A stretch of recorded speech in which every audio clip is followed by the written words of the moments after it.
I started out as a back waiter, and then I moved to the illustrious salad bar in a restaurant, and as a dishwasher. Slowly but surely worked my way up to a cook, and then kind of switched restaurants and kind of started all over again.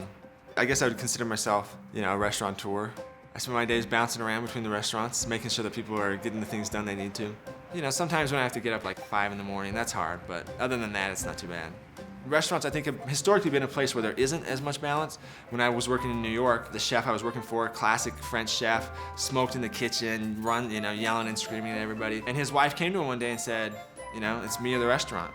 And he said, the restaurant, And he's there 7 days a week, breakfast, lunch and dinner, and it's his life. And certainly he was successful in one way, but he really had no life outside of that. Food obviously is so fundamental to us. Without it, a few days and then that's it. I think as a country, certainly, we've kind of lost sight of its importance in our life. We're okay if we are eating fast food for breakfast and fast food for lunch, and then dinners, we're in front of the TV. And all these kinds of things around food, where it almost gets to the point where we feel like food is ultimately kind of our enemy. We eat it, but there's really nothing behind it.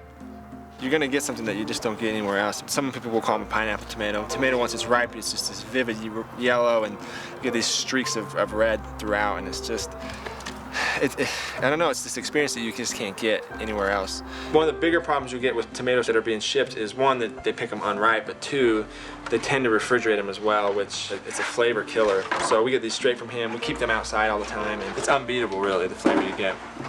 We need to get Dale to bring you guys over to the restaurant. Have some pizza? Yeah. All right, take care. When we really take time to kind of pay attention to what we're eating and who we're with, I think we have more of an opportunity to have an experience that makes our day better. Ultimately, I think every day we have that chance to have experiences that make us happier. Ultimately. Enjoy, you guys. Thank you. And so maybe they come in here and they have a meal and they realize, man, I really do like hanging out with my husband or wife. We should do this more often, and maybe they start cooking at home, or maybe they're going to the farmer's market now. And, it just kind of creates this whole domino effect. If you think about your life, there's like a finite amount of things that you'll eat, a finite amount of bites that you'll actually put in your mouth, whether it's 1 million or 1.5 million, who knows, but so every single bite that you take is one less bite that you'll take in your whole lifetime.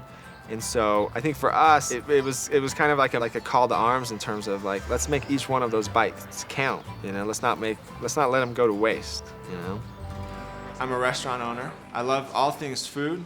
My name is Colton Solberg, and I'm Mormon.